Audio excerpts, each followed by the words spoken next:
Hey everyone, welcome to session 2 of the NeuroFascia integration series. It's been so fun to hear how session 1 went for everyone and so excited to have you back. I'm Julia Blackwell. I am your friendly neighborhood fascia release expert and will be guiding you through the fascia release section of our portion today. All you're going to need is a lacrosse ball and a foam roller. And I'm super excited to walk you through all of these ways to actively release everything really below the knee. And as we discovered, likely from last time, even though we're focusing on this lower section of the legs, the feet are our foundation, and it's going to be really cool to see how this transitions all the way up through your entire body. And hi, everybody. I'm Dr. Monica, your physical therapy neuroarchitect and cortical field reeducation guide. Super excited to be back sharing these potent practices with you. The results that we received and the messages after the last segment, the pelvis, were extraordinary. So we really love to receive these messages from everyone who's taking these courses. If you have any kind of feedback, please never hesitate to share with us. Before we dive in today, we want to give you an opportunity to sense where you're at right now. As you all know, today is the focus is the foot and the ankle on both legs. And so when you're ready, just go ahead and stand up, start to walk around and sense your feet. So notice how your feet are landing on the ground. If it feels like there's tension or if it feels super easy, just notice anything. One of my favorite lines is notice what you notice, because I don't really want to direct you to anything super, super specific. I want you to notice what comes up for you in your own body, but attention mostly on your feet, at least through your legs, and see how it feels to just walk around your space. And then when you're finished walking around, stand still for a moment. Lift one foot off the floor and just move your ankle and foot around. Notice if it feels easeful, if there's tension, if your ankle feels stiff, and then switch sides and do that with the other leg as well. We're just getting an idea of how you're walking into this segment. How are you showing up right now so that you can compare at the end how it feels to walk around and move your feet and ankles when we're finished. Now, after you've taken that quick assessment, we're going to start down on the floor today. So first and foremost, I like to start off with just a little bit more grounding. So sit somewhere comfortably. How you're sitting doesn't matter as long as, your feet and your glutes are touching the ground. Close your eyes for a moment and let's start with just a few deep breaths. So breathe in through your nose. Imagine that balloon in the lower abdomen expanding in a three-dimensional way, filling up your abdomen with oxygen. And you can either sigh it out through your mouth or gently exhale through your nose as well. Nice slow inhale on the way in. See if you can count to 4 or 5 on the inhale. And then match it with an exhale of a similar count.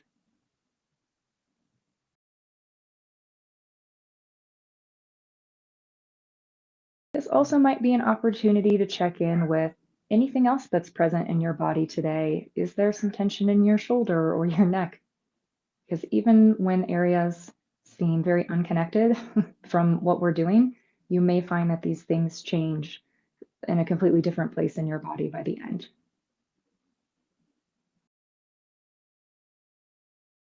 All right, let's do 2 more breaths wherever you are in your cycle.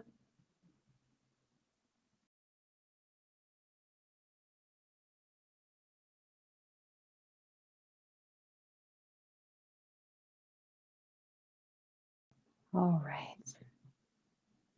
When you are done with that last breath, hopefully we're already sinking in just a little bit more. And we are going to start today with the calves. So we're going to start with the foam roller.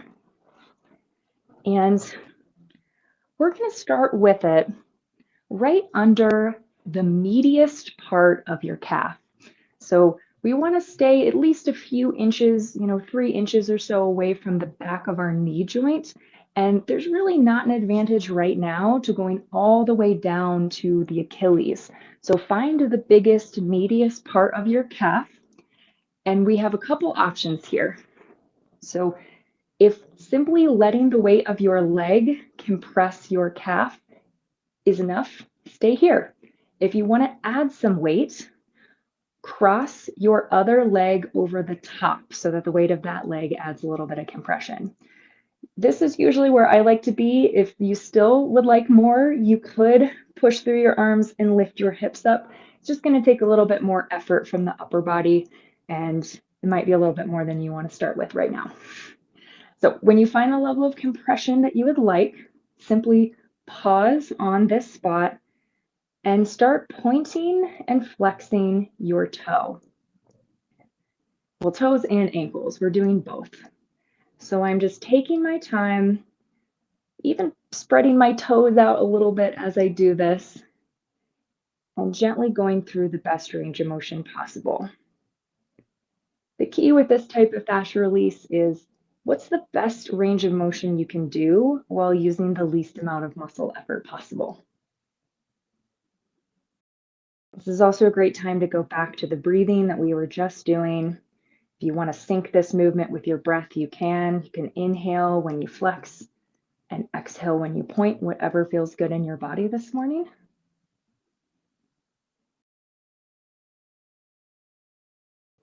And then from here, I'm going to take my leg off just so you can see what I'm doing. We're going to start rotating in some circles, but I want you to roll the whole leg. So my knee is going to come out with my toe, and then I'm going to flex my toes inward. And then when I roll to the inside, my knee is going to go as well. So the whole leg is rotating in.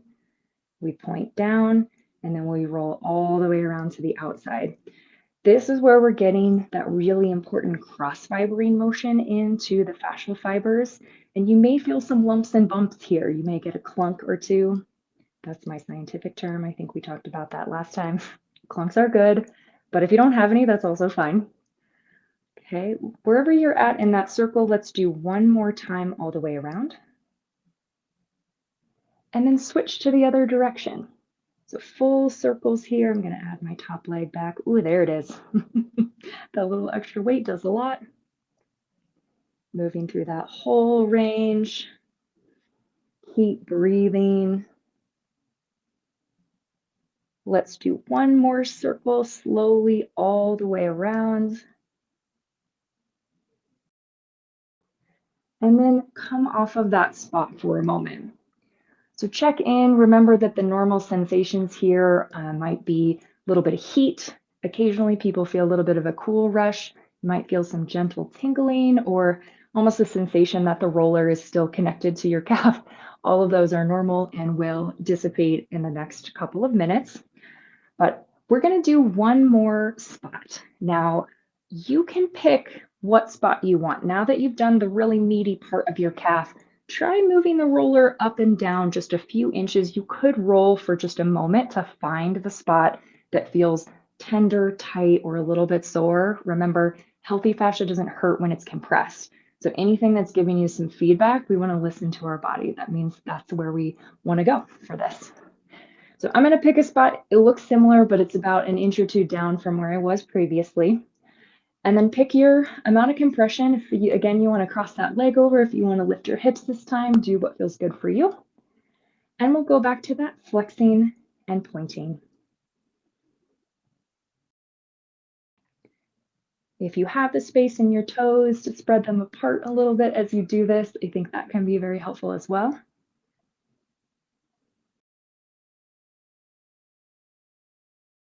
Nice deep breathing.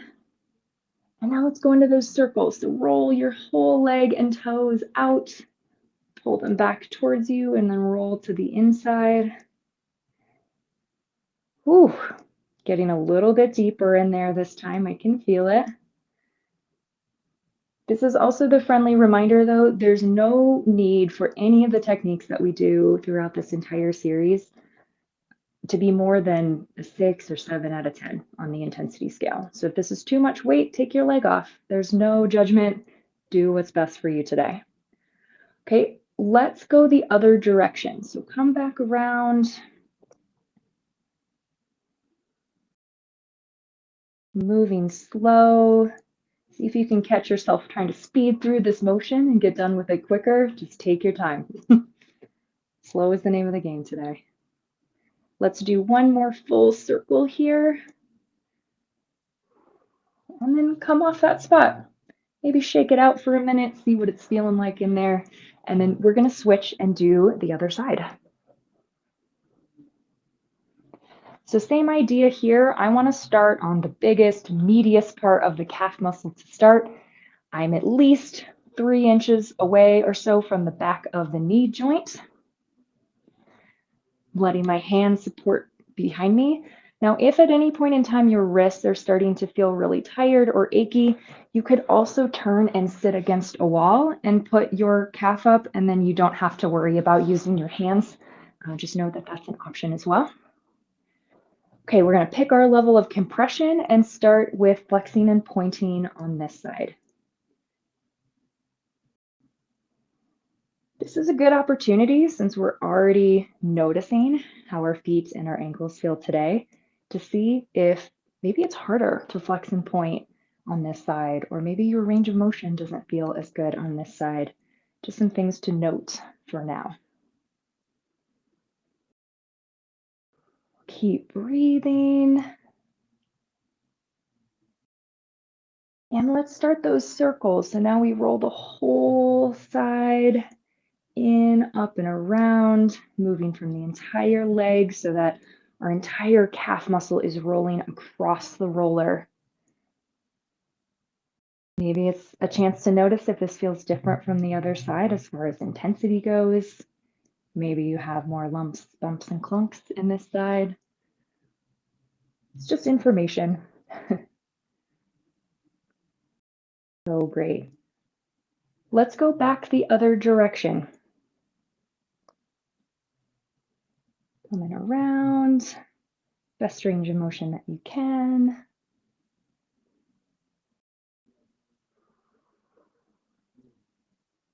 And how about just one more time, going all the way to the inside, down, around, and up. Oh, feels so good. Take your calf off for a moment. We want to let the blood flow come back, let our tissue just reset for a bit. Anytime we've got a nice solid compression, we're letting so much hydration back in, and that could be blood flow. It could be extracellular fluid, which is the specialized water we have within our fascia. But either way, it's such a great opportunity to let everything come back and reset for a moment before we go right back into compressing. All right, so we're going to do one more spot. I'm feeling already, just based on that last spot, that I need to go a little bit lower. But if you would like to roll for just a moment to see what feels tightest for you, go for that. And we want to pick the best spot. So wherever that spot is, let's add our compression. And we'll go again with flexing and pointing.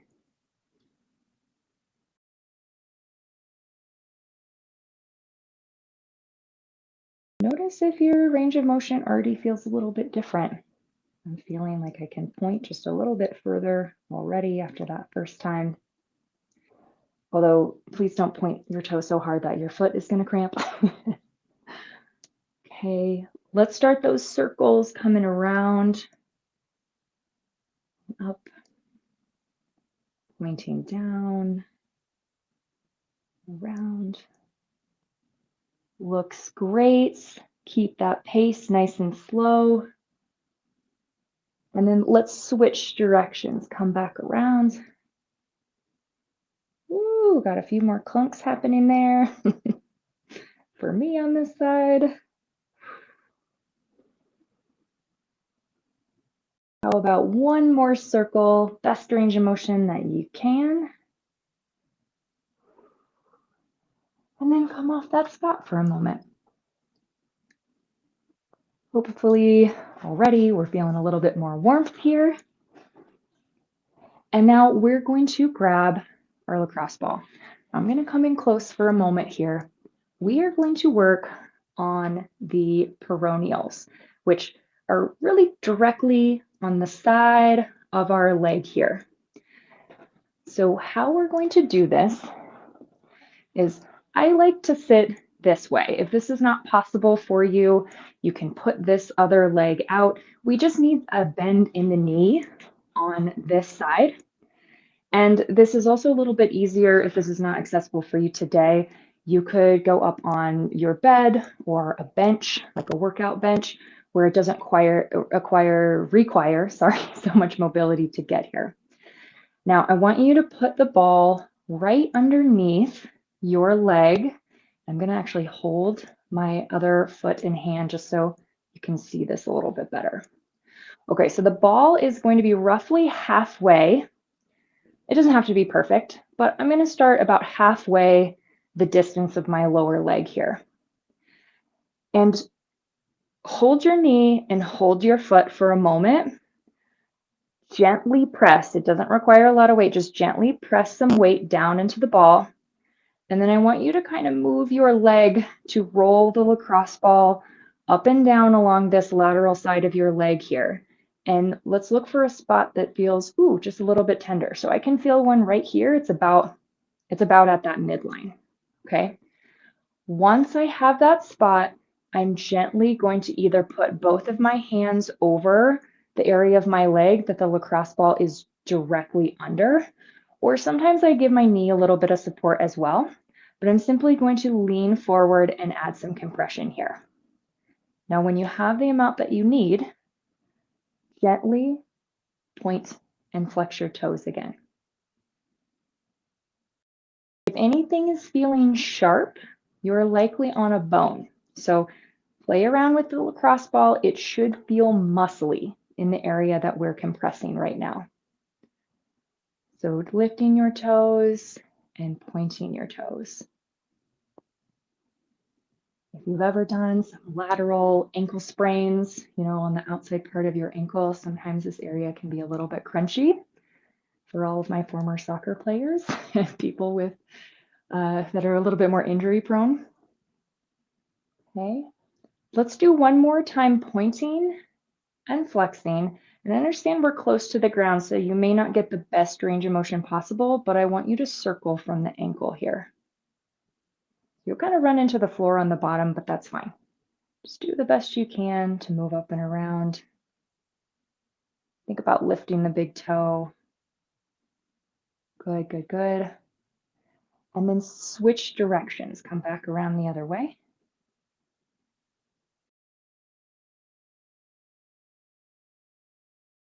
Good. And then come off that spot for a moment. I'll get in close here because I think you'll be able to see this. You can see where I just was on the side of my leg here. So it's almost like if you drew a straight line up from the ankle, you're going to be working somewhere along that line.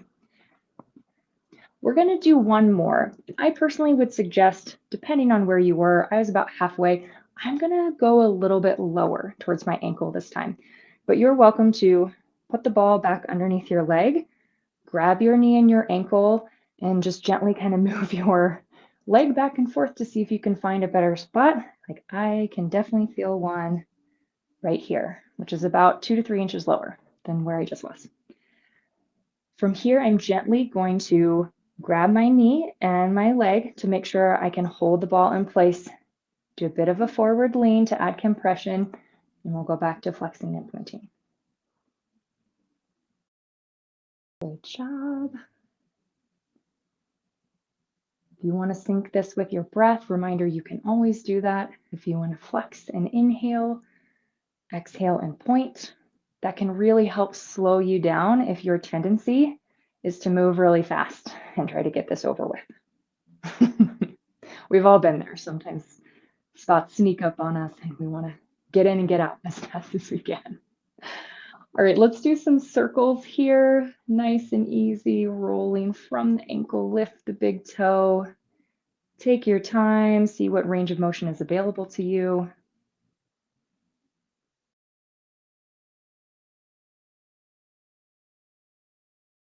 And then circle back the other way. Switching directions. How about one more circle here? And then come off that spot. Let the blood flow come back.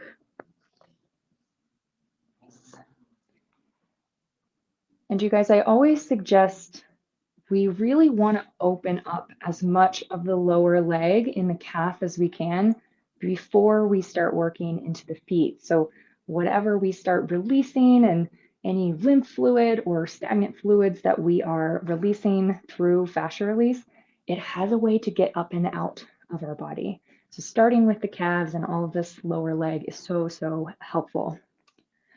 Okay, let's switch sides. So switch the position of your legs. I'm going to put that ball right underneath my leg so it's on the lateral side. Grab your arch and your knee first and do a little bit of that side to side rolling. Ooh, that's the one. It's a little bit higher on this side. And then gently add as much compression as you feel comfortable doing. And here we go. Second side, let's flex and point.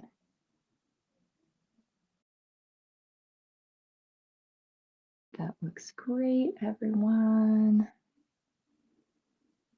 Think your breath if that helps. Even if your breath's not synced, though, you have to breathe. I'm sorry about your luck. Breathing is very important. So great. Let's start into those circles.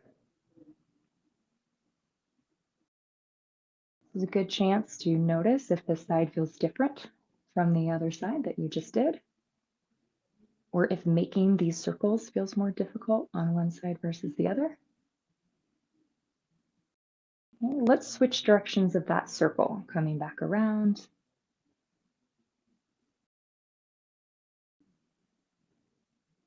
Great. One more circle. Whew, and then come off that spot for a moment. So for whatever reason, I'm feeling a little bit more of a warmth rush on this side, so that's interesting to note. We're going to do just one last spot on the second side. So you can go anywhere along this lateral side. I'm going to go a little bit lower down towards my ankle this time. Ooh, there it is. Okay. Once you find your spot, make sure you're adding that compression just gently right above where the ball is. And here we go. Round two, pointing and flexing here. Ooh, that's a little bit more spicy there at the end of the point for me on this side.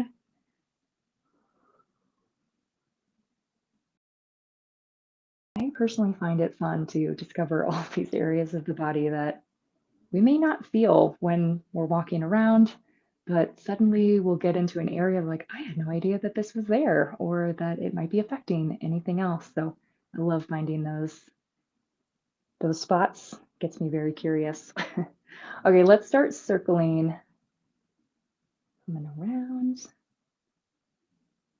Ooh, that is some good stuff today.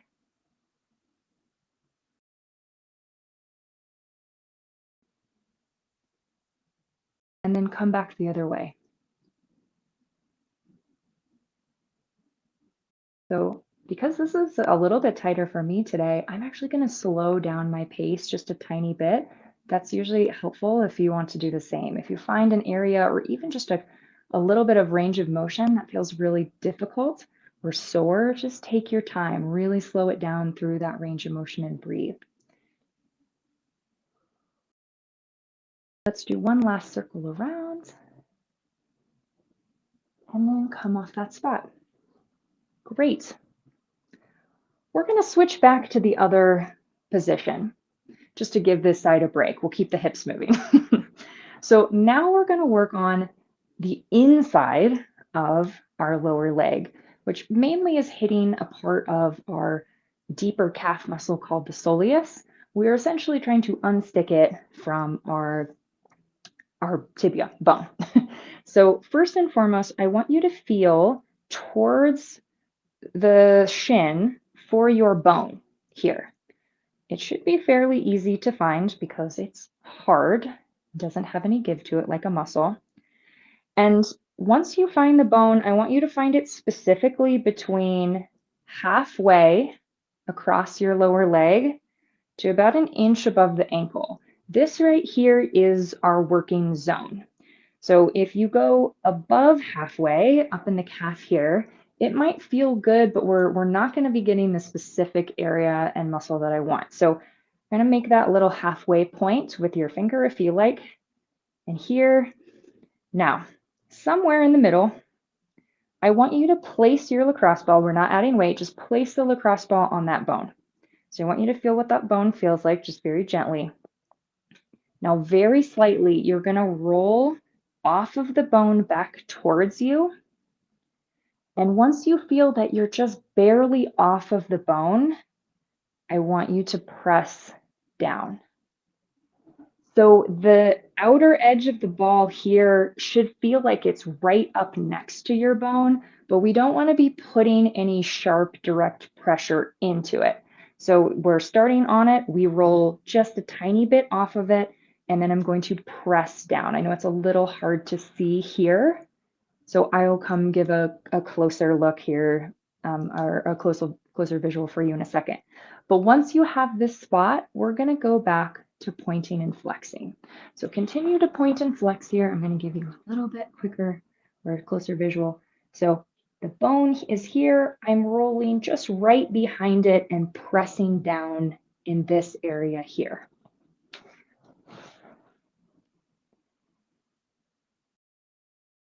Okay.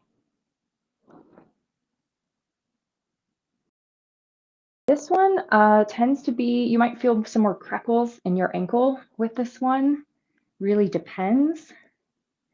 If you have experienced plantar fasciitis in your life, this is an absolutely amazing one to get some blood flow to the bottom of the foot.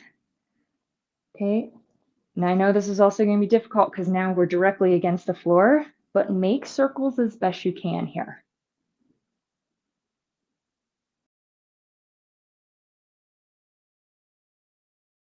Good, come back around the other way.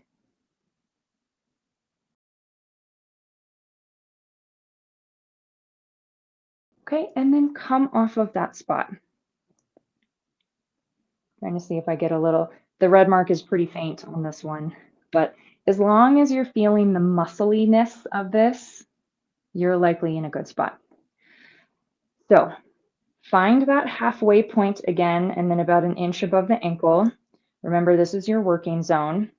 And you can either press with your hand or press with the lacrosse ball to see if there's a spot that you want. Like I'm gonna go just a little bit lower this time, I think, but what I want you to do is again, start on the bone. So I'm just placing without adding weight on the bone so I know where it is. I'm going to roll the ball slightly back towards me until I can feel that it's rolling off the bone, but I'm right next to it. And then again, I'm going to press down with as much weight as I feel comfortable doing. I can get in here pretty solidly, but do what works best for you today. And we're going to go back to flexing and pointing. And really don't cheat on the point, you guys. That's where a lot of this gets really good. Moving slowly and breathing here.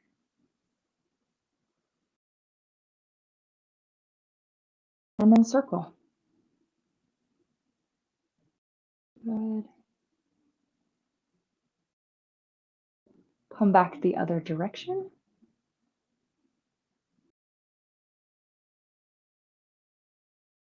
And then come off that spot. Might take a moment to just shake it out, move your ankle around for a moment, see what that feels like in there, and then we are going to switch sides. So same position, just switching the legs. And here's my halfway point. I'm gonna start somewhere. I'll go right here. So find the bone first, that hard area with no give. Roll the ball back towards you gently and then press straight down to the floor. And here we go again with our pointing and flexing on this opposite side. Another chance to see if there's a difference for you, right to left.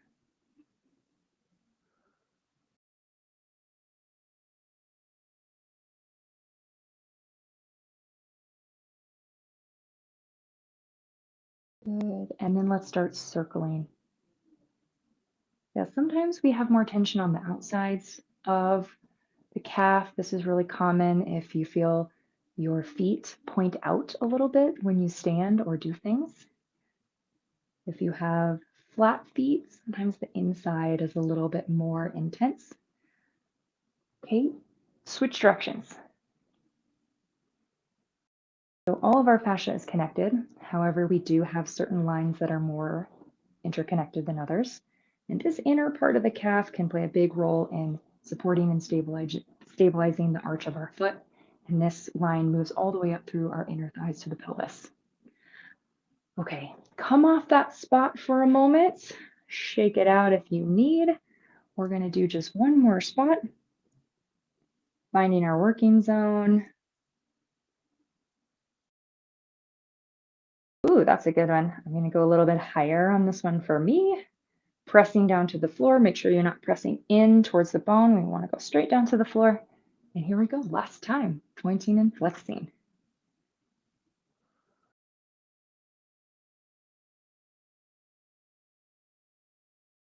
Make sure you're still breathing all the way down into the lower abdomen here.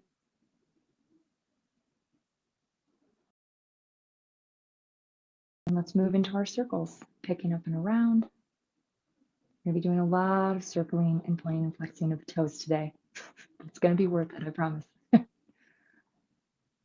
Okay, come back around the other way.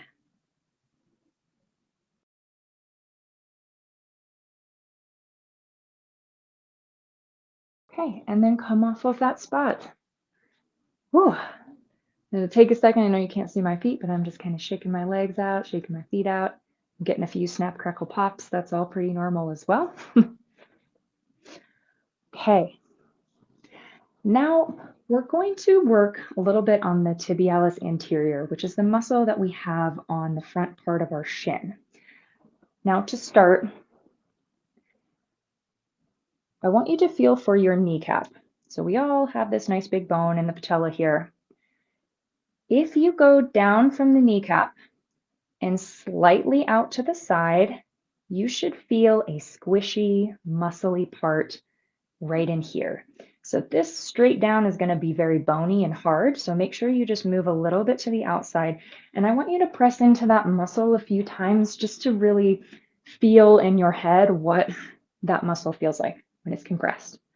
Because this one takes a little bit of finesse and practice.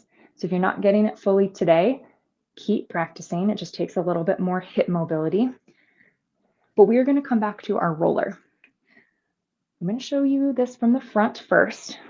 So that squishy part of the muscle that we are just poking, we want to put that on the roller. So it's going to require that I turn, so I'm on my left side right now. I have to turn my left toes in towards my right so that where the foam roller is making contact with my body is on that outer part of the muscle. So there's a few options. Now that you see my placement here, I'm going to move to the side.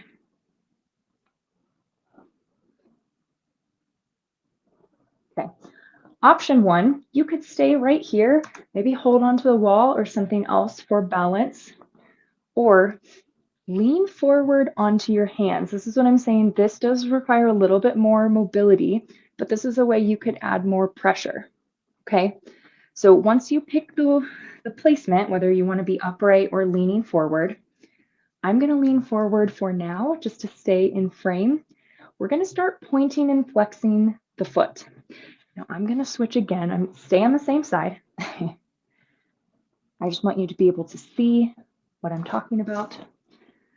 So here I am leaning forward and I'm pointing and flexing here.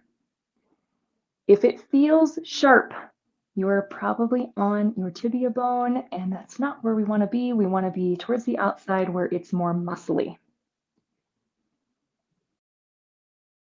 Good. Let's start some circles here. I know we're at a slightly different angle. This may feel a little challenging to just figure out how that flows for a moment. Do the best you can. Okay, come back around the other direction.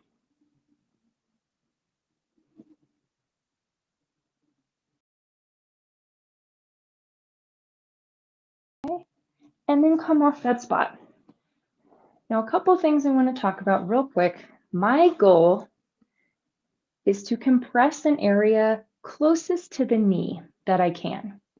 If you are compressing the tibialis anterior all the way down here, it might be helpful, but I find that up somewhere higher tends to get the best result as far as releasing this area. Now, the tibialis anterior is what picks up our foot, does a lot of work with walking and all of the various things that we do in our life. So this one can be really important. If you're like, Julia, I can't possibly get my body in that position, don't panic.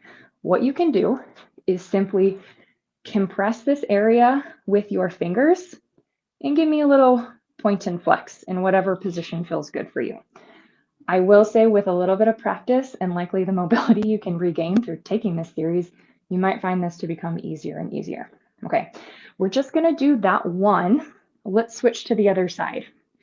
So same thing, let me show you which side is gonna be the side to start. Okay, so I'm gonna turn my right angled in and try to get the top part of the tibialis anterior close to the knee without being on the knee on the roller.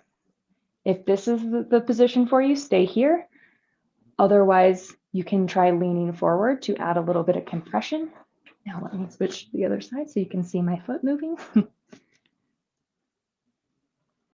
Okay, so from here, we're gonna go back to flexing and pointing.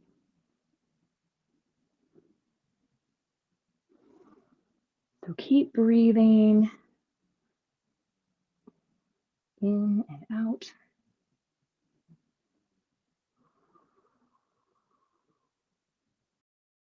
Looks great, everyone. Let's start circling. So I know we hit the floor a little bit, at least I do on this roller. That's okay. Just do the best range of motion that you can. Okay.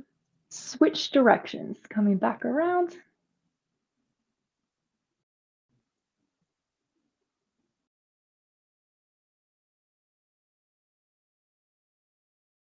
And then we'll come off of that spot.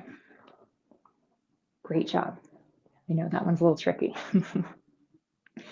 All right, you guys, it's finally time for the foot.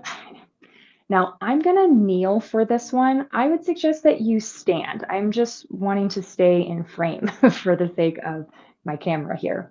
But I want you to stand all the way up and find something that you can hold on to. It could be the wall, it could be a chair nearby. I just want you to know that there's no bonus points for maintaining some crazy balance in this one.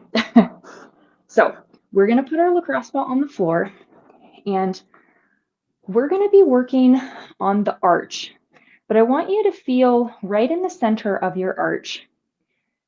It should feel pretty soft and squishy unless you have extremely tight tissue, but move just ever so slightly towards the big toe side of the arch. I usually find that there's a little bit more tension here. And so that's where we want to be with the lacrosse ball. It's slightly towards the inside of our arch, off of it being directly in the center, okay? So I'm going to start here with my left, and I'm going to place the ball at that slightly inside of midline part of the arch. What's important here is that my toe is off the ground and my heel is off the ground. I want to keep my foot as parallel to the floor as I can. You're going to lose it if you let your heel drop to the floor, okay? I can also, looking down at my foot, I can see a little bit of the lacrosse ball out of my arch. That's usually a good sign that you're in the right place too. So from here, I'll just scoot back to make sure I'm in frame here. From here, I'm going to let the weight of my leg drop directly down through the center of my ankle and down into the arch. Once you have it, I want you to crunch your toes inward as hard as you feel comfortable doing. So fun, right? And then slowly reach your toes back out and spread your toes apart. Again, don't let your heel fall to the ground. Let's stay nice and neutral. Now again, we're going to crunch the toes in. Crunch, crunch, crunch. Woo! And reach back out. Give me one more. Keep breathing. Crunch your toes in and reach back out. Spread them apart. And then come off of that spot. Great work. I'm going to switch to the other side and simply show you from a different angle. So roll the ball under the opposite foot. Again, I think you should be able to see just a little bit of the lacrosse ball coming out on the arch side so that you know you're right on the right area, just a little bit inside of the midline. Both toes and heels are off the ground. Might back up a little bit. There it is. Send your weight directly down, straight through the knee, straight through the ankle, into that arch of the foot. And we're going to squeeze, crunch your toes. Woo! So good. Reach back out and spread the toes. Crunch them in as hard as you feel comfortable doing. Woo! And reach them out. Good.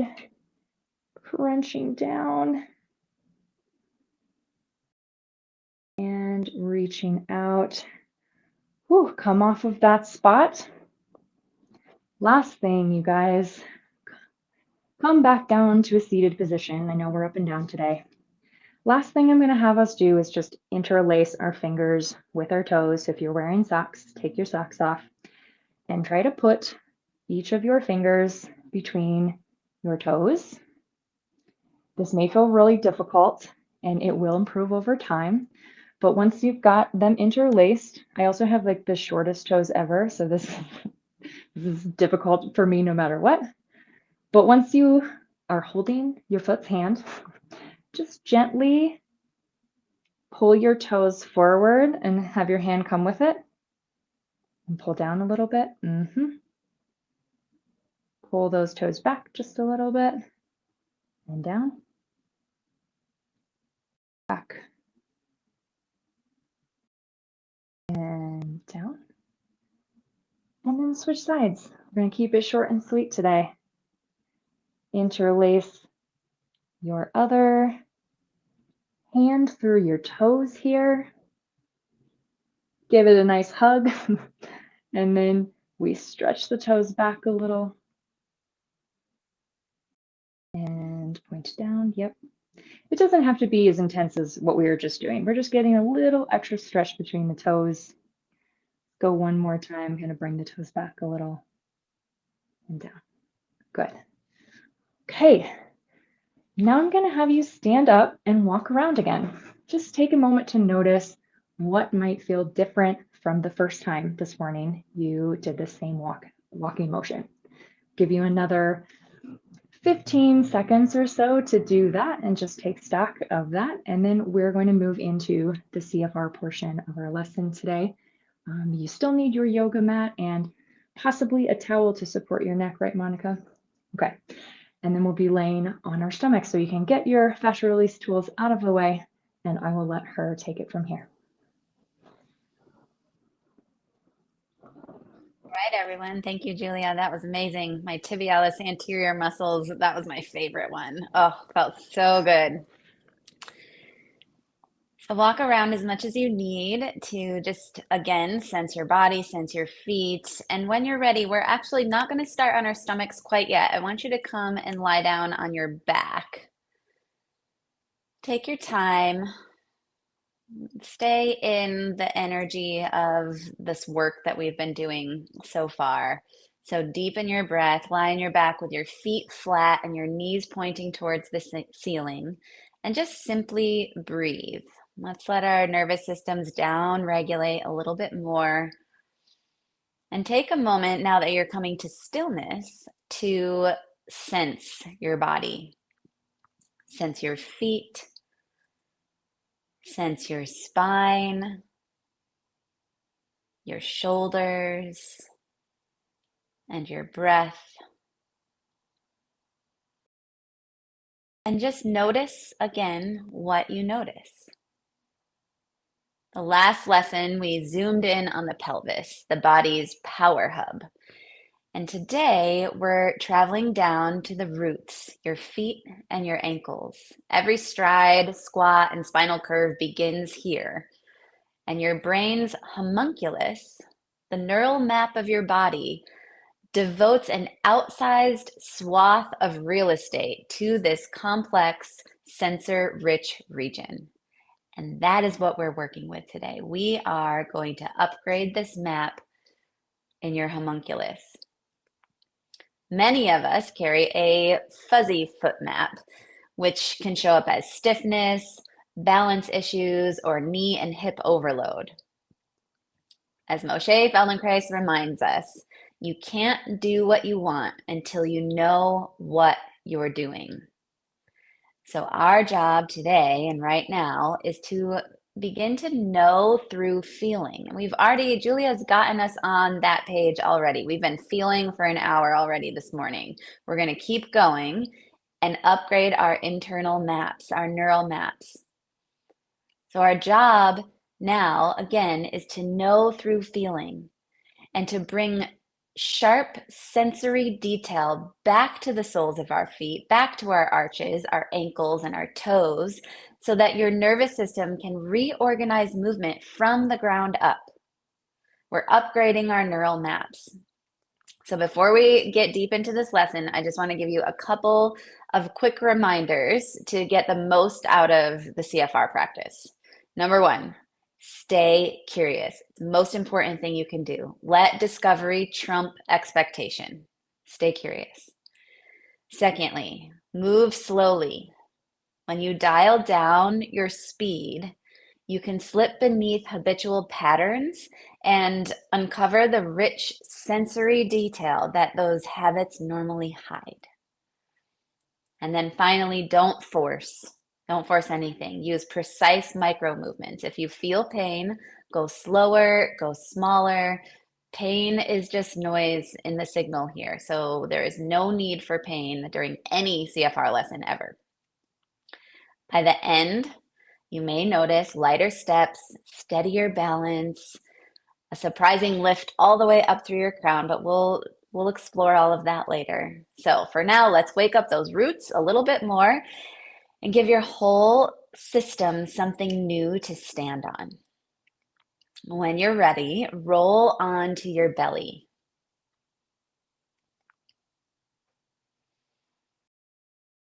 And turn your head to your comfortable cheek. So you're just gonna, you might have to pick one side or the other to see, but whichever side is your more comfortable cheek, choose that side. And that'll be the side that your head is facing for most of the lesson.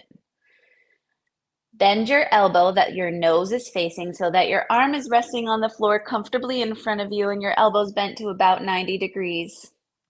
Your arm's on the floor, perfect. Your behind arm is just stretched out on the floor behind you, relaxed. And then bend your knee on the side that you're looking toward so that your foot is facing the ceiling. The sole of your foot is parallel to the ceiling. Now, very slowly, make a small movement of flexing and extending that foot.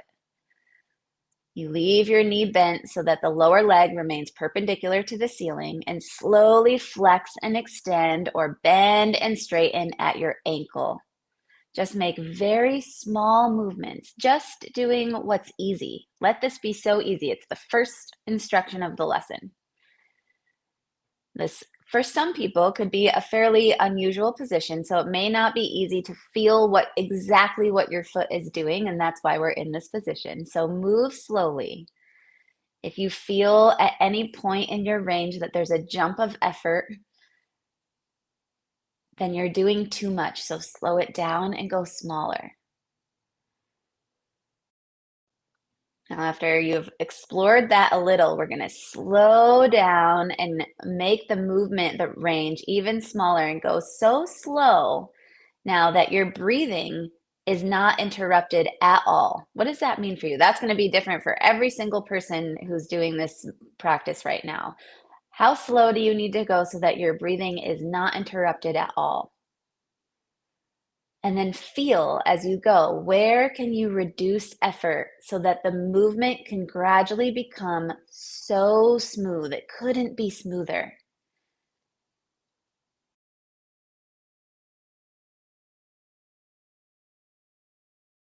Good. And now make the movement just so small that no one watching you in the room, if there were people around, could hardly see it. They would barely know that you were moving your ankle. Let it be so easy.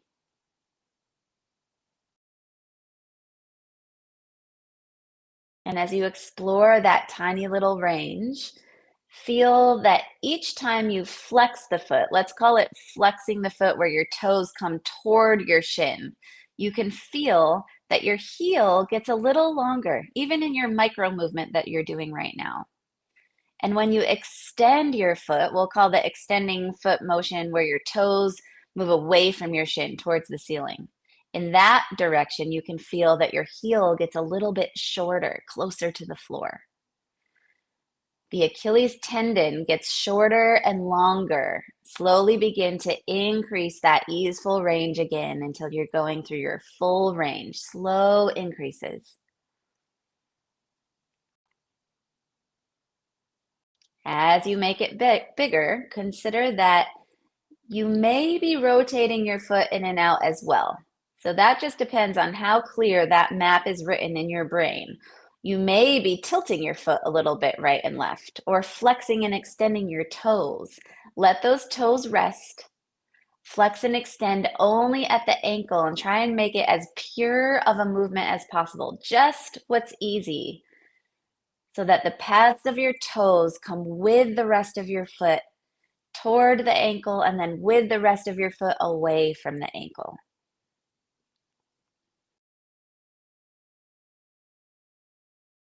And when you're ready, let all of that go. Let your leg go long and just rest on your belly. Deep breaths.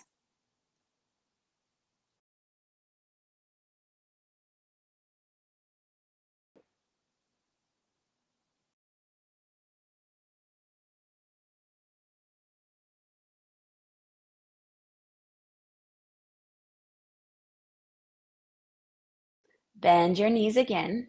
Just bend your one knee, same knee that we've been working with. Come back to that original position, we'll call it. Now, think about your toes. Bring your attention into your toes on that working foot. And as you do the move of flexing and extending your foot, beautiful, just be aware of your toes. Now, as you flex and extend the foot, exaggerate what your toes are doing in that same direction. So as you pull your toes towards your shin, you're going to reach those toes even closer towards your shin. And as you point your toes up to the ceiling, curl your toes or just point them as much as you can so that you don't go into a cramp, but you're just exaggerating the movement with your toes. Keep it easy. As you flex your foot, bring your toes towards your ankle as well. And as you extend your foot, bring your toes a little bit backward or towards the ceiling. Now, as you practice this, you'll see and you'll feel that certain toes are easy for you to feel. Maybe your big toe, second toe. Other toes may be less easy to feel, like your middle two toes. Keep your breathing easy. Move slow and feel as much of your toe section of your foot as possible. This is not a matter of how many repetitions you can do. It's a matter of being able to sense and feel yourself as you do these movements. Which toes need more attention to feel or sense them? Put your attention there.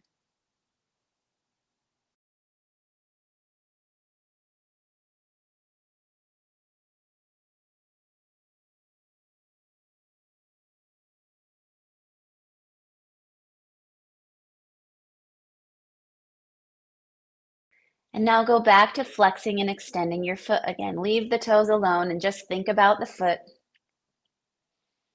And as you flex and extend your foot, this time pay attention to your heel. As you flex and extend your foot, think about how your heel is getting longer and shorter.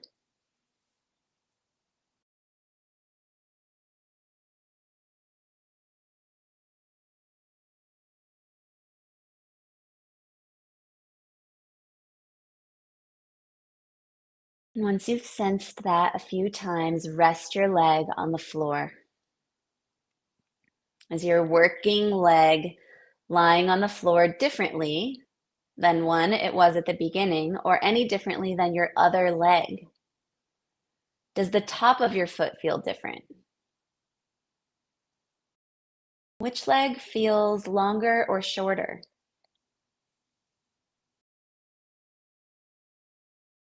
Now, I'll remind you of this during every CFR lesson that we do. The purpose of floor work, which is what we're doing right now, is to improve all action. It's to improve your ability to respond better in any situation in life. We're not talking about just physical movements. This is how this work carries over into our daily life. So usually that improved ability to respond better in any situation leads to less pain, less suffering, and a greater feeling of choice in your life. We are priming the nervous system to understand what it is to have an abundance of choice so that we can choose the best decision in any particular moment of life. And that is very empowering for us as human beings to feel and to be confident in. Bend your working leg again. Sole of your foot is parallel to the ceiling. And now just slowly move your big toe with the front part of your foot towards the inside. So in other words, the big toe and the front part of your foot towards the direction of between your legs, or towards the inside of your opposite leg that's down on the floor, that direction. Not tilting your foot, but moving your big toe with the front of your foot towards the inside, towards between your legs. Go slowly and go towards the inside and then come back to center. And for some people, that instruction may sound a little bit confusing. And another key component of cortical field reeducation as a practice is the instructions are worded, the way that I'm speaking and the language I'm using is very, very, very intentional. So if something feels confusing to you, the words that I've used are on purpose to light up particular areas of your brain, sometimes not always as directly as I could possibly make the language. So go with it and give yourself permission to perceive the instructions to the best of your ability and see what happens with curiosity. So go slow, keep feeling, and as you move your big toe with the rest of your foot to the inside and then back to center, can you feel that as you move the front of your foot towards the inside, your heel is going towards the outside? If you were standing, you could move that big toe and front part of your foot easily towards the inside. If you were just standing, lifted your leg off the floor and looked at your foot, no problem. There wouldn't be anything to it. But lying on your stomach, it might feel strangely more challenging because of the context, the position that you're in. It's non-habitual. And where I'm asking you to play your attention is on purpose, and it's novel. How are you orienting your body in space? This is always an important factor in your neurological learning. Rest your leg back down on the floor and just observe the feeling of that leg compared to the other. Take a deep belly breath into the floor. Use the floor as feedback so that you can create the largest, deepest breath possible. And do that 2 times, 2 big belly breaths.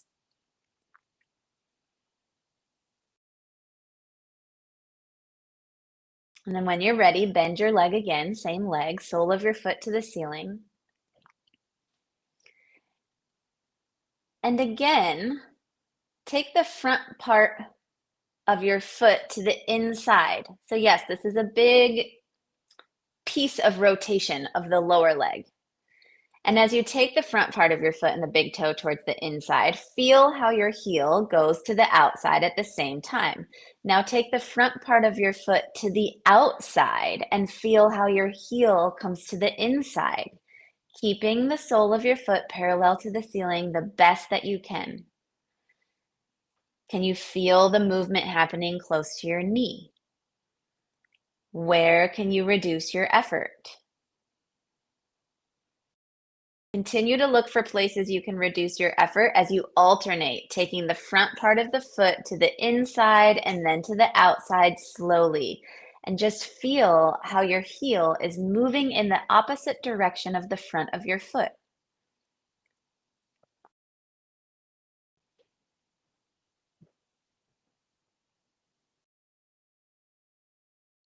And then rather than paying attention to the front of your foot, switch your attention, your focus point to your heel.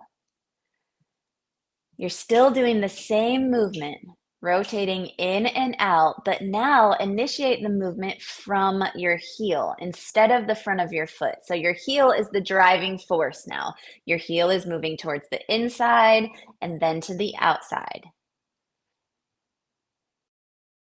Feel how your ability to make contact with yourself changes depending on where you put your attention. Think of directing that heel to the inside and then to the outside. Same movement of the foot, but our attention point has changed. How does that change your sensation of what you're feeling?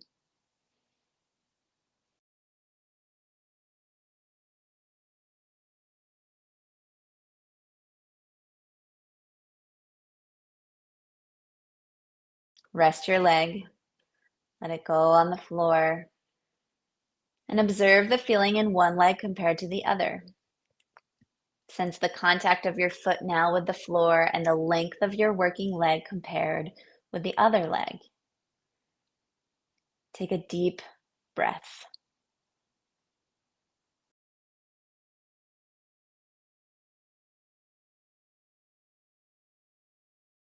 What is important in our actions is how we use ourselves in daily life. Action is not something that exists by itself. There's no action without feeling, without sensing, without thinking. Improved action improves our life by improving our sensing, feeling, thinking, and thereby our choices. It will be interesting for you to feel how the rest of your week may change simply after focusing a CFR lesson on your foot. So just be aware and open to that opportunity. Bend your leg again. Sole of the foot to the ceiling, same leg. Now from here, tilt the outside edge of your foot toward the ceiling and then return it slowly to neutral. Back and forth. In other words, you're tilting the foot so that the outside edge of your foot gets higher towards the ceiling than the inside of the foot, which comes towards the floor. As if in standing, you were going to press the outside edge of your foot into the floor, but now you're doing it into this imaginary ceiling.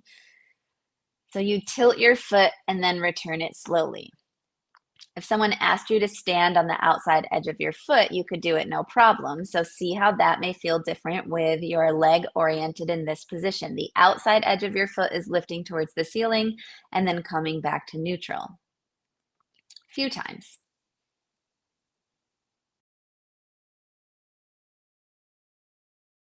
And then tilt your foot the other way so that the inside edge of your foot gets higher towards the ceiling. The outside edge comes towards the floor as the inside edge goes up. Slowly. Here, it's as if you were in standing, pressing the inside edge of your foot to the floor. If you've worked with me one-on-one before and you're any kind of a runner, you have done this a million times. Beautiful. Get that awareness mapped out in your brain, and then when you're ready, begin to alternate between those two movements, tilting the foot as if there was a marble on your heel, and that marble is going to roll only to the left and to the right. It's not going to roll up or down. So outside edge comes towards the floor as the inside edge goes towards the ceiling, And then the inside edge comes towards the floor as the outside edge goes up towards the ceiling. Move slowly so that you're really getting the depth of this range without any discomfort.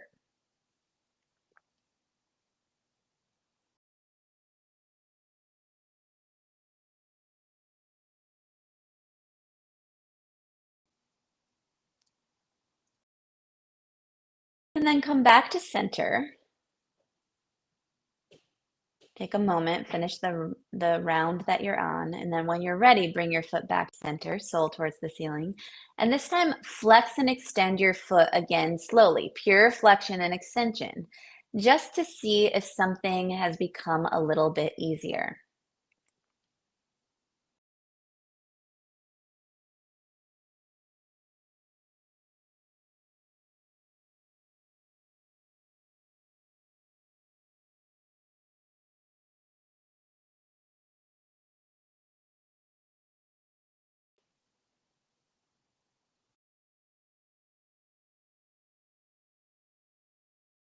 Now, when you're ready, find a place where your foot is neither flexed nor extended. So sole is just parallel to the ceiling. Hold your foot here and breathe in its most neutral position. Just take a breath here. And then straighten your leg, let it rest completely on the floor. Observe how your leg is lying on the floor now compared to the other. Take a few deep belly breaths into the floor, using the floor as a tool to breathe into and allowing some resistance to expand your breath.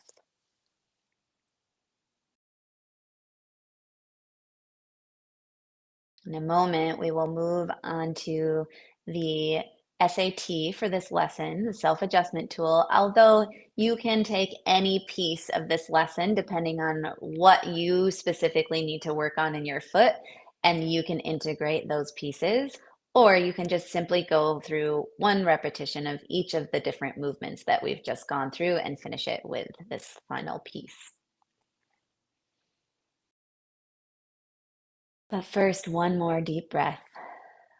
Just let everything down regulate.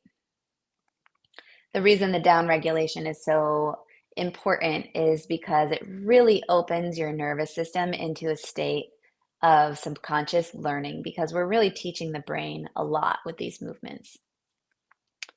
Bend your leg one more time.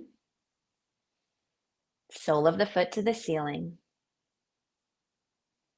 And then slowly take your foot to the inside and outside like we did earlier in that rotation.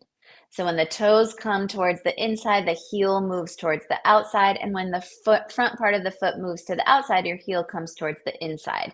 Just see if that has become a little bit easier.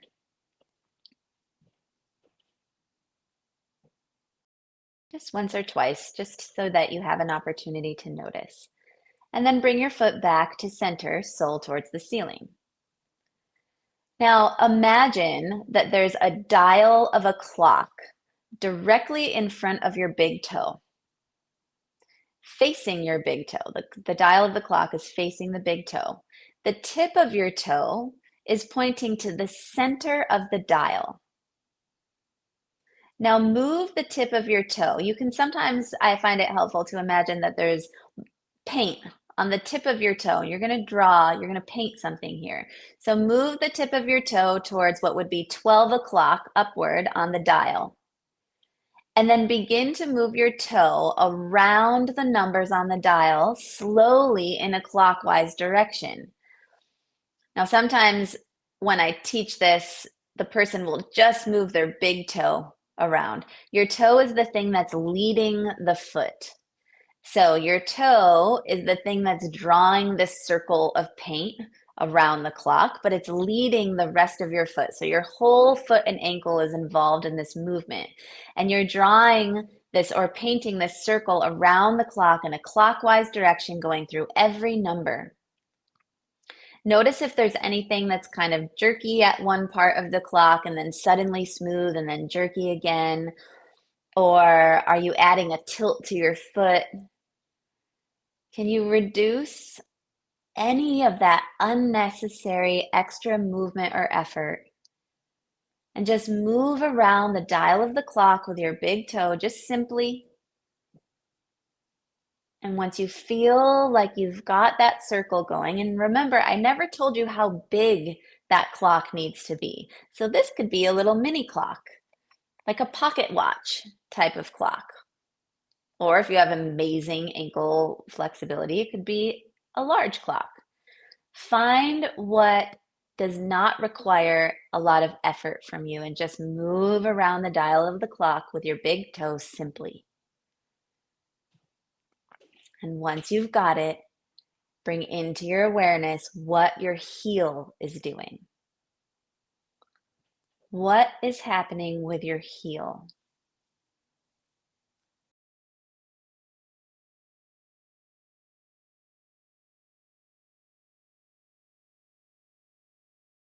Is your heel moving in the opposite direction?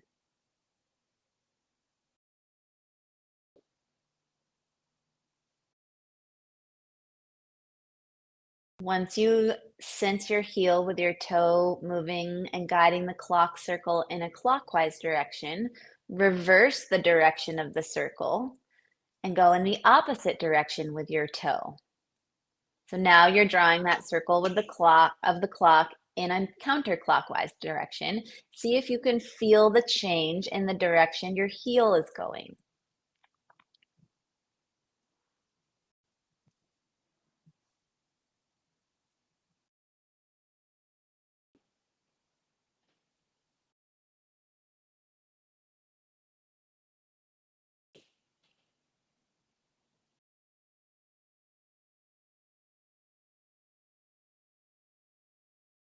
Now pause just for a moment. We're going to stay going that direction. Just pause with your foot in center and imagine that there's also a smaller clock in front of your heel, facing your heel. So now there's one clock facing your big toe and one clock that's smaller facing your heel.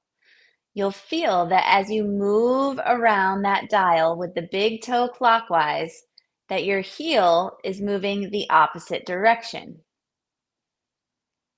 Your heel is moving in the opposite place on its clock.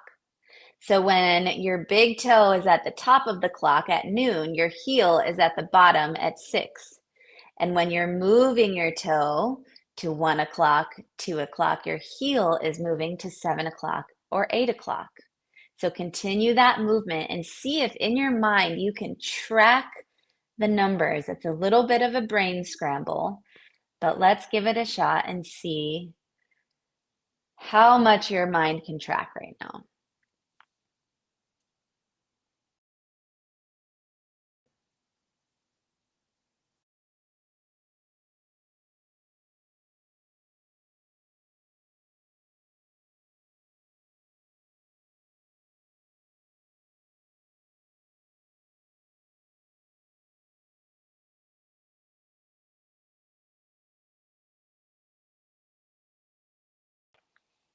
And then reverse the direction on the dial one more time. So now the toe switches directions on that clock. Your heel is going to switch directions relative to the front of your foot. One more time, make one or two circles around the clock, tracking what's happening both with your toes, the front of your foot, and the heel, the back of your foot.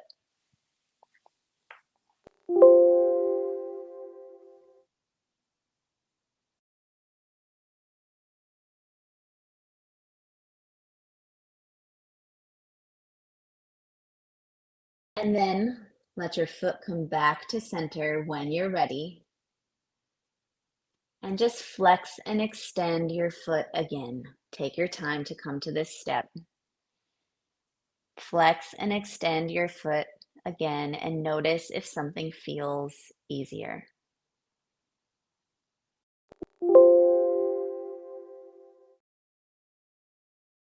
Take as much time as you need to explore that. And when you've gathered any interesting information that comes up, please roll onto your back and rest.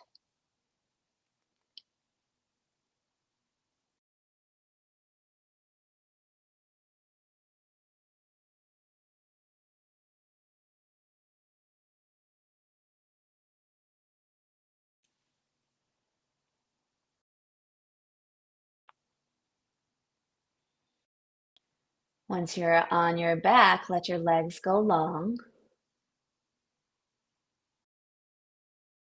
And compare your right leg and your left leg. Which leg feels longer? Which leg is clearer in your sensory map? Does one leg feel like it's taking up more space than the other? Which leg feels narrower? Feel the differences between your two ankles and your two hips.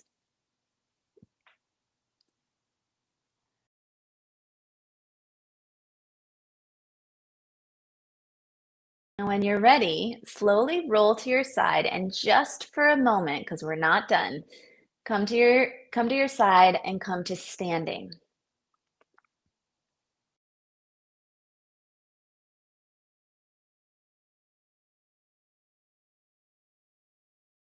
In standing, observe which foot are you standing over, which foot are you standing more on top of? Just notice that. Do your 2 feet feel different standing on the floor with weight bearing through them now that we're in gravity? Shift your weight from one foot to the other. Notice how that feels.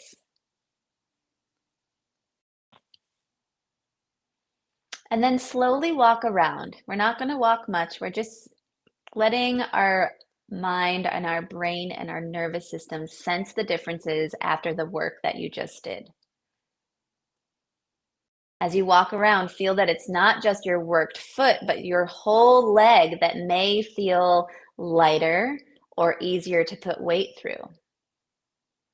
As you walk, feel your left hip joint compared to your right, and the way in which your foot moves around your ankle as you take a few steps.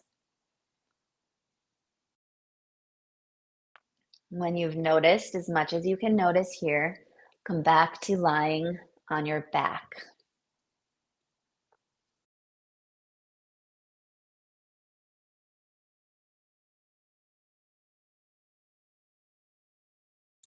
Hopefully, most of you at this point have taken the CFR preliminary program that you were sent, which explains what a transfer is in the CFR world. This is a way to speed up the learning between the right and left hemispheres of your brain. I can go into a greater detail on this and I can answer questions in the Zoom. However, in the fastest explanation here is that when you think transfer, which we will all do together in a moment, you are giving your brain an indication to allow the right and left hemispheres to share information and for the learning that has happened to be absorbed in both hemispheres of your brain. There's an analogy with a mirror that I use in the preliminary CFR program, which you all have access to. So let your legs go long. When you're ready, take a deep breath and think the word transfer in your mind. Focus on your breath once you've thought that word.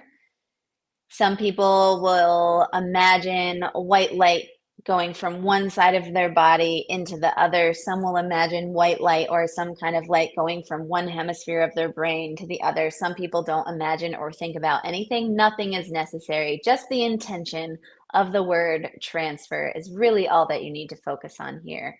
Take 2 deep breaths.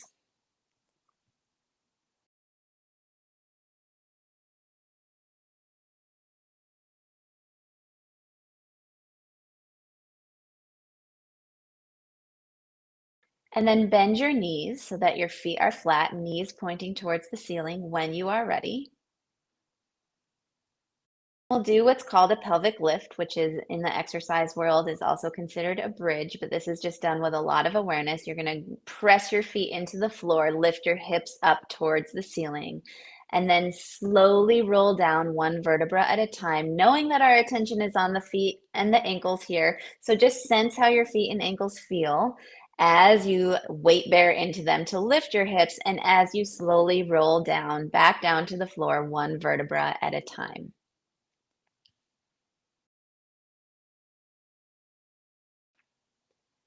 After your pelvis reaches the floor again, one more time, roll to your side, come back up to standing. Stay deeply in the awareness of this lesson, so no distractions. Simply stay focused, attention on your feet, come back to standing and weight shift right and left. Notice if anything has changed. A few things can happen here. You might notice less of a change in the worked foot, coming back more towards an average state between both feet, or you may notice that the non-worked side has improved how it feels. Your foot may feel more spread, open to the floor. Some organization may have taken effect. Shift your weight back and forth just to figure out what's going on, and then walk around just a few more steps to integrate. Notice what's different, if anything.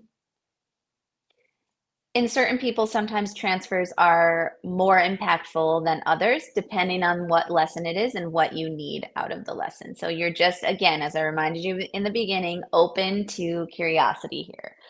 When you're ready and you've noticed everything that you can, just come back to lying on your back, actually lying on your stomach, please.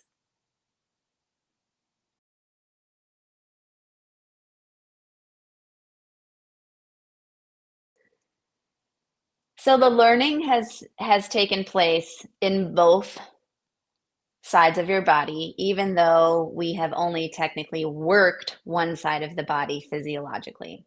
So although I'm confident that the learning has taken place on both sides, there still is the aspect of moving through those tissues, increasing circulation. And so we are going to do the opposite leg as well, but in a modified version where we're not spending so much time in the depths of organizing that neurological map in your homunculus. So when you're ready, we're going to be on the opposite side. So now your new cheek is facing your new arm that's bent to 90 degrees, resting on the floor, and the back arm is resting on the floor back behind you. Bend your new lower leg so that the sole of your foot is pointing up towards the ceiling. So we're working the opposite side here. And from here, just begin to flex and extend at your ankle, moving your foot, and notice how it feels. Lower leg remains perpendicular to the ceiling. You're slowly flexing and extending or bending and straightening at your ankle. And notice your range, where you can reduce effort here. And if there are any other micro movements coming in that you can release, can you find pure flexion and extension at the ankle?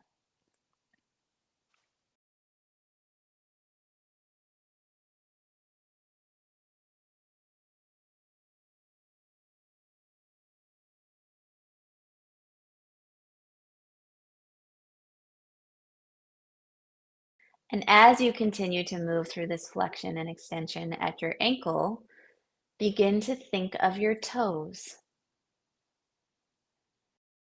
Your toes are relaxed first and you're not involving them. So see if you are holding any extra attention in your toes and if you can let that go. I've seen a lot of people walking who pull their toes up towards the ceiling pretty strongly as they're setting their foot back down onto the earth. And so sometimes we have these energy leaks, some big, some small, that really affect the mechanics of how we're moving our body and were necessary probably at one point in our life and now are no longer necessary. So if you don't need to be holding tension in your toes, which you don't need to be doing for this move, see how much you can relax that.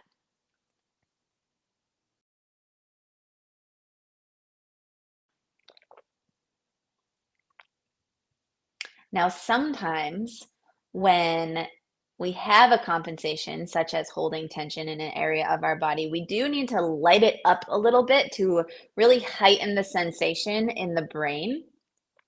to allow the brain to understand that there's contraction there or a holding pattern so that it understands what it's doing, as I said earlier, so that you can release it and no longer do it. So now, as you're continuing to flex and extend through your foot, let's get the toes involved as strongly as possible without cramping the foot. So as you pull your foot back towards your shin and your foot is reaching towards the floor, get those toes to go as close to your shin as possible. Really, really pull them in. Beautiful. And then as you point your foot towards the ceiling, reach those toes first towards the ceiling and then into a curled direction. And really involve them as much as you can in both directions. And let's repeat that 1 or 2 more times.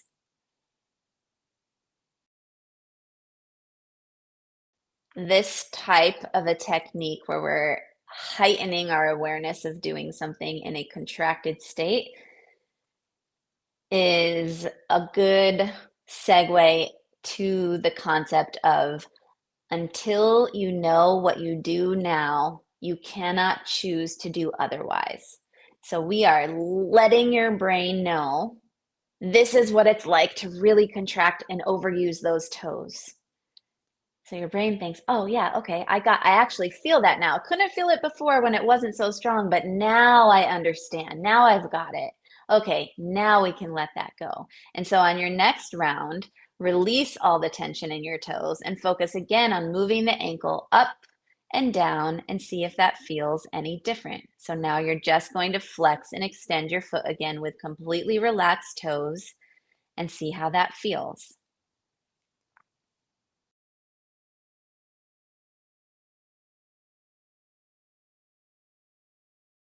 And then let your leg rest on the floor. Take a little break.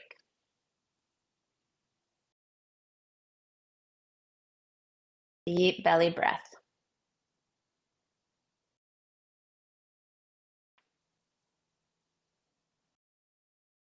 Bend your knee again, sole of your foot towards the ceiling. We're going to go straight into the alternating pattern here. So first, think of your big toe with the front of your foot and rotate, point the front of your foot towards the inside or between your legs, and the heel will go to the outside. And then reverse it, and the front of your foot along with the big toe points towards the outside in rotation, and the heel comes towards the inside. Go back and forth between those two movements, finding that rotation. See how pure of a rotation you can get. First, put your attention on the front of your foot. Go in and out, and then put your attention on your heel and go in and out 1 or 2 times.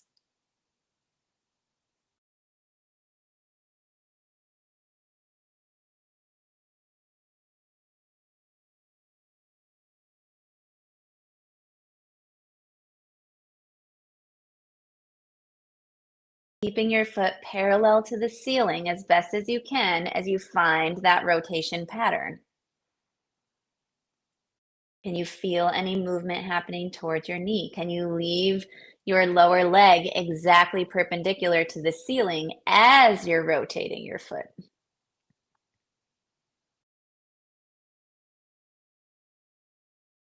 The heel moves in the opposite direction of the front of your foot.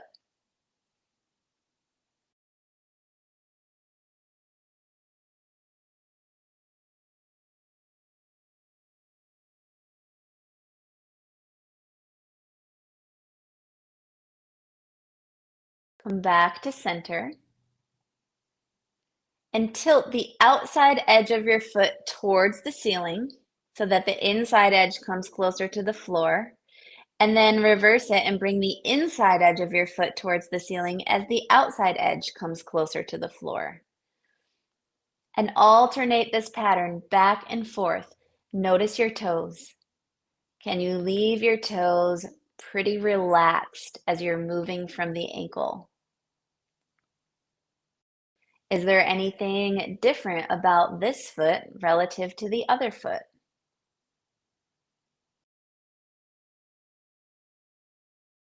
Alternate that movement.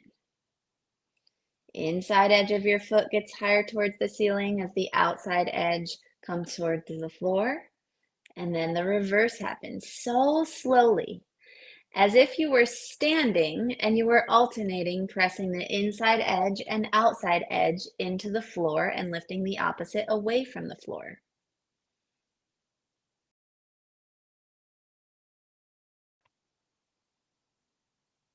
Keeping the sole of your foot as parallel to the ceiling as possible as you go through the movement.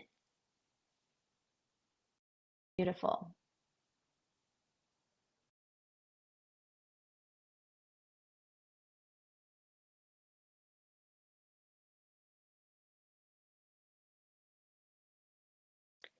Now come back to center and simply flex and extend your foot again slowly.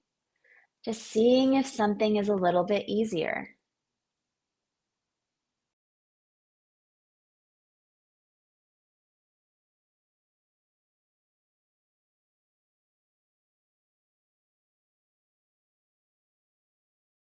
And then rest. Let your leg go. Take a few belly breaths into the floor. You can stay with these movements as long as they're interesting to you. So the nice part about being able to have these recorded versions of these practices forever is that there is a pause and a play button when you're not doing these live, and you can pause and explore these things for 20 minutes if you want to, just one move. And if there's a call for you to do that, please do it, because there can be so much information in these movements. Your sensations organize in your mind. They don't simply give the mind material to organize. They themselves are the major organizing principles, these sensations that we're feeling, that we're giving ourselves. An increased ability to sense small differences profoundly alters our internal processes and relationships, because it supplies what every self-regulating entity requires: new, more complete, and clearer information.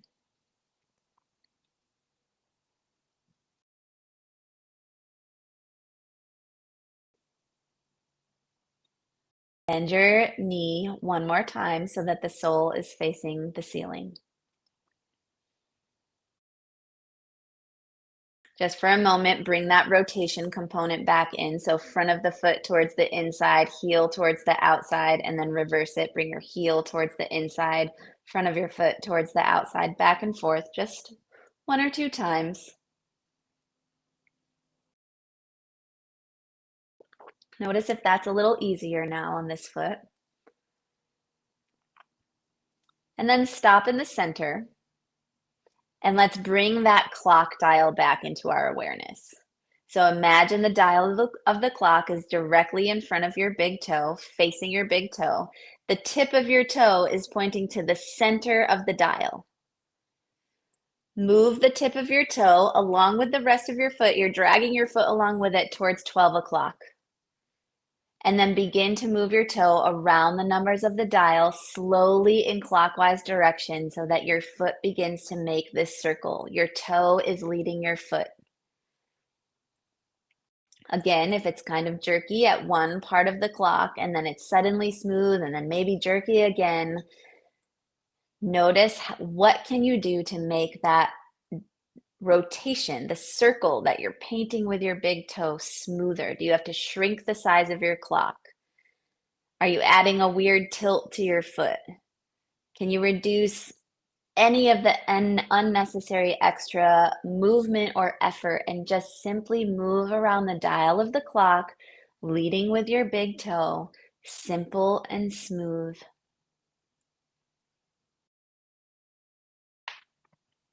And once you've gotten that smooth direction, bring your heel into your awareness. Feel what your heel is doing. Is it moving in the opposite direction? Can you sense that?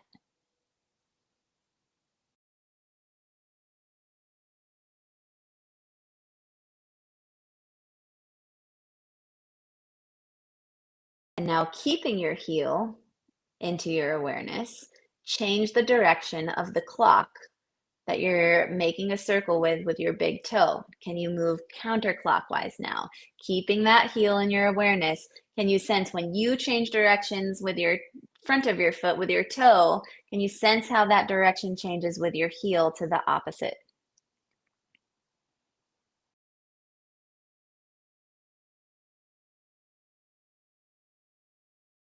And let's bring that smaller clock back in front of your heel, facing your heel. So there's a clock facing the big toe and there's one smaller clock facing your heel. And as you keep moving around that dial with your big toe, your heel moves in the opposite place on the clock. So if your toe's at 12, your heel is at 6. Same as you move through all the numbers. Toes at 1, your heel is at 7. Toes at 2, your heel's at 8.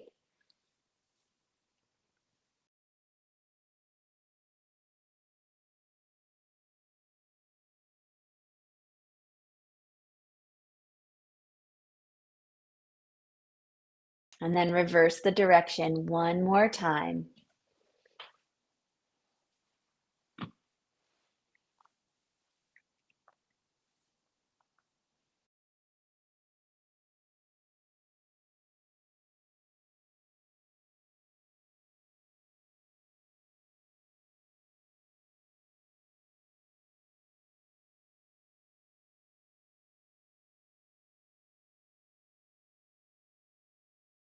And then flex and extend your foot again. Is something easier? Just recheck in with your lower leg and make sure it's perpendicular to the ceiling. Sometimes we can let it fall a little bit. Flex and extend your foot. What can you notice here?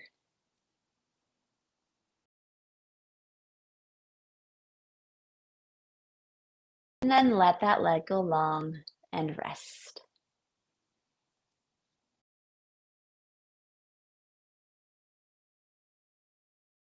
Roll onto your back.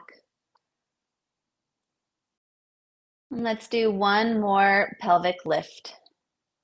Soles of your feet flat on the floor in a good position so that it's easy for you to lift your hips up. And when you're ready, taking your time, you'll lift your hips up towards the ceiling and slowly lower, sensing both feet now. How does it feel to have both feet pressing into the floor as you lift your hips? And then a slow lower.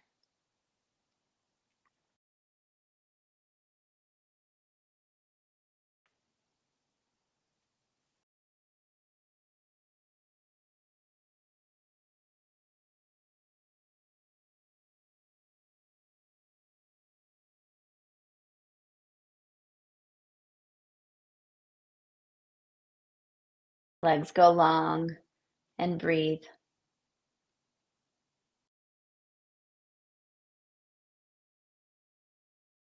There is one thing that, when cultivated and regularly practiced, leads to deep spiritual intention, to peace, to mindfulness and clear comprehension, to vision and knowledge, to a happy life here and now, and to the culmination of wisdom and awakening.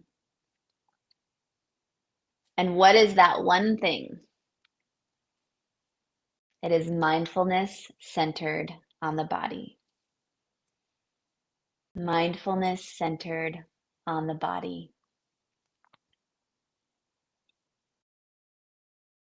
When you're ready, roll to your side, come to stand.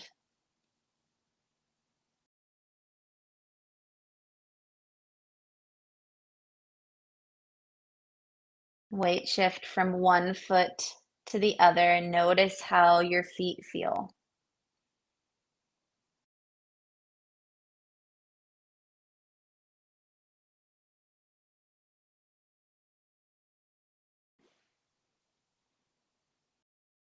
And begin to walk around, sensing how it feels to move through your body. After all of that work we just did with our fascia, our nervous systems, our muscles, our bones, our awareness. And even still, for some of you, CFR might still be novel. So the more you experience it, again, the more you learn its language and can sink in to the practice deeper and deeper.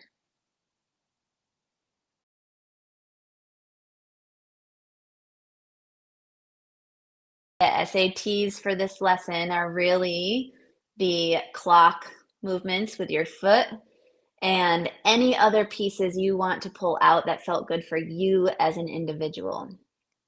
I also recommend that you journal or write down any changes that you notice. And actually, we need to do one more thing that we did at the beginning, which is just to stand and lift your foot off the floor and do some ankle circles or movement with your foot off of the floor to really, really notice what's different from before we started with Julia's work as well.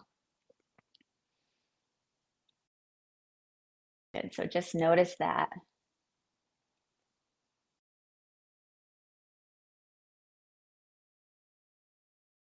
Make sure that you drink water.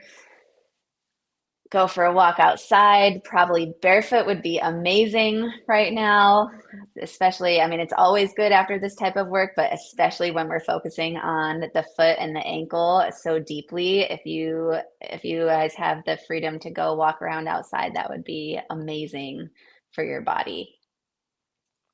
Julia, anything to add in? No, just, oh my gosh, that was amazing. Something I learned from you is when you get up and walk it out, sometimes after these lessons, if you feel a little wobbly, that's actually a great sign that your nervous system is readjusting and recalibrating. And I definitely wobbled a little bit. And yeah, I can't wait to hear how this went for everyone who is going to be joining us for our live Q&A after this. For everyone else, we can't wait to hear how it went for you. And thank you so much for being here. Yeah, thank you, everyone. We will see you for our next one, which is on the spine and upper body. Live is December 13th, and recordings last forever. So really looking forward to seeing everyone for that one as well. We will jump over to Zoom to go chat with everyone. Yay.